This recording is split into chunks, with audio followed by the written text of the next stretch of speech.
gitti. Öyle sessiz, öyle habersiz gitti ki. Sanki evdeki eşyalar bile yabancılaştı bana.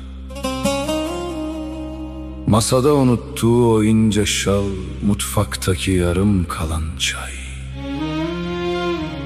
Hepsi birer şahit artık yokluğuna. İnsan en çok ne zaman ölür biliyor musun?